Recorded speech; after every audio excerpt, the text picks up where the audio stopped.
Hi guys! කොහොමද ඔයාලට? අදත් ආදරෙන් පිළිගන්නවා මගේ YouTube channel එකට. ඉතින් අද ඔයාලා එකතු වෙලා ඉන්නේ leftover butter icing video series එකේ part 3 video එකත් එක්ක. leftover butter icing video series එකේ පළවෙනි කොටස් දෙක බැලුවේ නැත්නම් පහළ description එකේ link එක දාන්නම්. ඒකත් ගිහිල්ලා බලන්න. channel එක subscribe කරලා channel එකත් එක්ක එකතු වෙන්න කියලා ආදරෙන් මතක් කරන ගමන් අපි යමු video එකට. ඉස්සලම අපේ මික්සින් බෝල් එකට අපි අයිසින් ග්‍රෑම් 80ක් දාගන්නවා. ඒකටම බටර් ග්‍රෑම් 60කුත් එකතු කරගන්නවා. ඊට පස්සේ මේ දෙක හොඳට මිශ්‍ර වෙනකන් ස්පැචුලා එකකින් හොඳට මික්ස් කරගන්න ඕන. ස්පැචුලා එකක්ම ඕන කියලා එකක් නැහැ. මේකට ඔයාට ගෙදර තියෙන ඕනෙම හැන්දක් පාවිච්චි කරන්න පුළුවන්. තේ හදන ගන්න හැන්දක් හරි කමන්නේ. පාවිච්චි කරලා හොඳට මේ දෙක මික්ස් කරගන්නයි ඕන. ඔයාලා දකින්න ඇති මම අයිසින් ගන්නකොට අයිසින් පාට තුනකින් තිබ්බා. සුදු පාට, සාමාන්‍ය බටර් අයිසින් පාට, කහ පාට.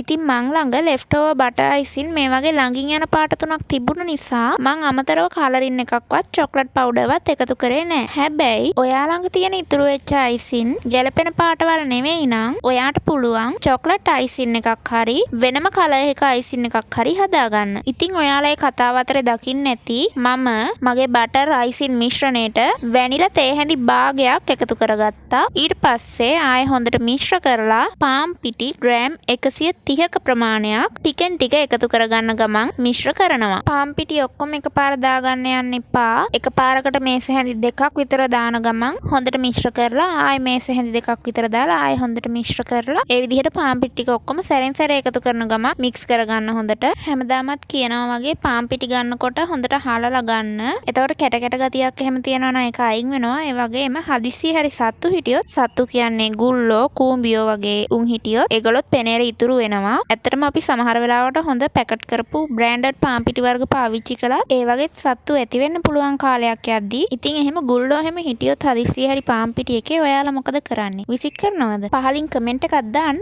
ඔයාලා මොනවද කරන්නේ කියලා. ඇත්තටම මම නම් එහෙම විසික් කරන්නේ නැහැ. මොකද පාන් පිටි කිලෝ 5ක් විතර අපේ ගෙදර එක සැරේ ගේනවා. එතකොට ඒ වගේ ප්‍රමාණයක් අයින් කරන්න බැහැනේ ගුල්ලෙක් දෙන්නෙක් හිටියා කියලා. ඒ නිසා මම නම් පාන් පිටි හොඳට හාලලා ටිකක් වෙලා ආවේ වේලෙන්න තියලා පාවිච්චියට ගන්නවා. අනික ඉතින් පාන් පිටි කියන්නේ අපි නිකන් කන දෙයක් නෙමෙයිනේ කොයිම වෙලාවකවත් හැම වෙලාවෙම කුක් කරලානේ කන්නේ. මං හිතනවා එතකොට ඒකේ තියෙන විෂ බීජ මොනවා හරි තියනවා නම් විෂ බීජ හරණය වෙනවා කියලා. ඒ නිසා විසික් කරන්නේ නැහැ මං කිසිම වෙලාවක ගුල්ලෙක් දෙන්නෙක් හිටියා කියලා. හරි ළමයි ඒක රෙසිපි එකට අදාළ කතාවක් නෙමෙයි අමතර කතාවක් මං කිව්වේ. ඉතින් ඒ කතාව අතරතුර ඔයාලා දකින්න ඇති අපේ කුකීස් ඩෝ එකේ පදම කොයි මට්ටමට තියෙන්න ඕන කියලා. මේක අතේ ඇරෙන්නේ නැති ඝනකම් ඩෝ එකක්. ඉතින් මං ඩෝ එක ලන්ච් ෂීට් එකකට දාගෙන මේ විදිහට පැතලි කරගත්තා. මේ කුකී ෂීට් එක දැන් අපි විනාඩි 10ක විතර කාලයක් ෆ්‍රීස් කරගන්න ඕන. මේ තියෙන ෆ්‍රීසර් එකෙන් එළියට ගත්ත අපේ කුකී ෂීට් එක දැන් මම ඒක දිග ඇරලා උඩින් ලන්ච් ෂීට් එකක් දාලා තව ටිකක් තුනී කරගන්නවා. ඔයාට මේක රෝලින් පින් එකක් පාවිච්චි කරලා තුනී කරගන්න පුළුවන්. ඉතින් ඇත්තටම මගේ ළඟ නම් මේ වෙලාවේ රෝලින් පින් එකක් නැහැ. ඒ නිසා මම පාවිච්චි කරන්නේ මේ විදිහේ වීදුරු ජා බොටල් එකක්.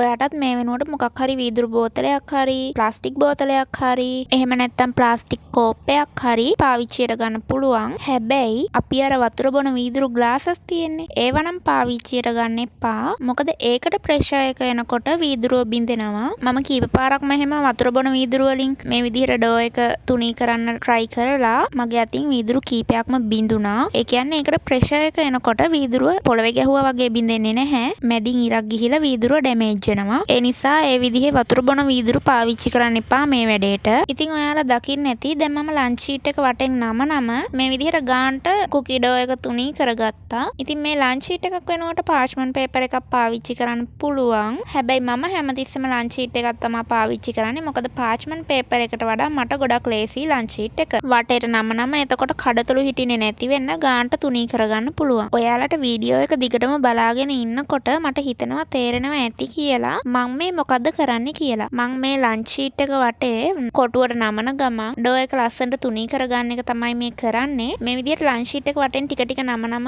ඩෝ එක තුනී කරනකොට ඔයාලට පේනවා ඇති ගාන්ට කොටුවට ඩෝ එක තුනී කරගන්න පුළුවන් අපිට. ඉතින් ඇත්තටම මෙච්චර ලස්සනටම මතු පිට ගන්න ඕන කියලා එකක් නැහැ. පොඩ්ඩක් තුනී කරලා ඔයාට කුකීස් ටික හදාගන්න පුළුවන්. ඒ වුණාට මම ආසයි හැම වෙලාවකම ලස්සනට හැමදේම පිළිවෙලට කරන්න. පේනව නේද? වැඩ ඉවර වෙනකොට අපේ කුකී ෂීට් එක කොච්චර ලස්සනද කියලා. හරි. දැන් තියෙන්නේ කුකීස් ටික කට් කරගන්න. මම කුකී කට එකක් අරගෙන අරගෙන මේ විදිහට කුකීස් ටික කට් කරගන්නවා. පළවෙනි වටේදී මට කුකීස් 12ක් මේ කුකී ෂීට් එකෙන් කපා ගන්න පුළුවන් වුණා. ඔයාට කැමති හැඩයකින් කැමති සයිස් එකකින් මේ කුකීස් කපා ගන්න පුළුවන්. දැන් අපි මේ වටේ කොටස් ටික මේ විදිහට අයින් කරලා කුකී එක පරිස්සමට ගලවලා ගන්නවා. ඉතින් මේ කුකී ඩෝ එක තුනී කරන්න ලන්ච් ෂීට් එකක් හරි පාච්මන්ට් පේපර් එකක් හරි ගන්න කියන හේතුව මේ කුකීස් ගලව ගන්නකොට ෂේප් එක ඒ විදිහටම තියේදී ගලව ගන්න ලේසි අපිට ලන්ච් ෂීට් එක උස්සලා. හැබැයි මේක තනිකරම බෝඩ් එකක් උඩ නිකම්ම තුනී කළොත් එහෙම අපිට ෂේප් එක වෙනස් වෙනවා කුකී එක ගලව ගන්න වෙලාවේදී. දැන් ඉතින් බේකින් පේපර් එකක් දාපු බේකින් ට්‍රේ එක උඩට අපේ කුකීස් ටික පිළිවෙලට තියාගෙන සෙල්සියස් අංශක 180 විනාඩි 10ත් 15ත් අතර කාලයක් බේක් කරගන්න. ඉතින් මේ තියෙන්නේ කුකීස් ටික කපලා ඉතුරු වෙච්ච අංකොන් ටික. ඒ ටික මම ආයෙමත් ලන්ච් ෂීට් එක ඇතුළට දාලා මේ විදිහට ගානට තුනී කරගන්නවා. කලින් විදිහටම කොටුවක් විදිහට ලස්සනට තුනී කරගන්නවා. මේ පාර මම ෆ්‍රීසර් කරන්න දාන්නේ තුනී කරලා ඉවර වෙච්ච කුකී ෂීට් එක. එතකොට අපිට ෆ්‍රීසර් එකෙන් එළියට අරන් කෙලින්ම ෂේප්ස් ටික කපා ගන්න පුළුවන්. ඉතින් අපේ මේ ඩෝ එක ෆ්‍රීස් වෙනකන් පළවෙනි වටේ කුකීස් ටික බේක් වෙනකන් මං හිතුවා ඔයාලට කුකී කටර්ස් ගැන පොඩ්ඩක් කියන්න. මේ තියෙන්නේ මම දැන් පාවිච්චි කරපු කටර් එක තියෙන කුකී කටර් සෙට් එක. මේකේ සයිසස් කීපයක් තියෙනවා. ඒ වගේම මේකේ දෙපැත්තේ ෂේප්ස් දෙකක් කපා ගන්න පුළුවන්. එක පැත්තකින් රවුමක් වගේ අනිත් පැත්තේ මලක් වගේ තියෙනවා. ඊළඟට මේ තියෙන්නේ heart shape cookie cutter set එක. මේකේ නම් දෙපැත්තේ ෂේප්ස් දෙකක් නැහැ. එක ෂේප් එකයි තියෙන්නේ. හાર્ට් එක සයිස් කීපකින් කපා ගන්න පුළුවන්. ඉතින් මේ වගේ විවිධ ෂේප්ස් වල විවිධ සයිසස් වලින් කුකී කටර් සෙට් විදිහට ගන්න පුළුවන් අපිට. ඒ වගේම කාලෙන් කාලෙට තීම්ස් වලට අදාළවත් කුකී කටර්ස් තියෙනවා. ප්ලාස්ටික් සහ ස්ටේන්ලස් ස්ටීල් කුකී කටර්ස් අපිට වෙළඳ පොලේ ගන්න තියෙනවා. දැන් මම ඔයාලට පෙන්නන්නේ මම කුකී කටර්ස් ගන්න කලින් කුකීස් කපා ගන්න පාවිච්චි කරපු දේවල්. ඉතින් මේ තියෙන්නේ බේකින් පවුඩර් කප් එකක පියනක්. ඒකෙන් හරිම ලේසියෙන් කුකීස් කපා ගන්න පුළුවන්. ඒ වගේම මේ වගේ නොසෙල් වල යටපැත්තෙනු අපිට පොඩි ප්‍රමාණයේ කුකීස් හදා ගන්න පුළුවන්. බෝතල් මූඩියක් වගේ දෙයක් පාවිච්චි කරන්නත් පුළුවන්. මේ මොකුත්ම නැතත් පිහියකින් කොටු කපාගෙන කුකීස් බේක් කරන්නත් පුළුවන්. මේ තියෙන්නේ මම ෆ්‍රීසර් එකෙන් එළියට අරගෙන ආව මගේ දෙවනි වටේ කුකී ෂීට් එක.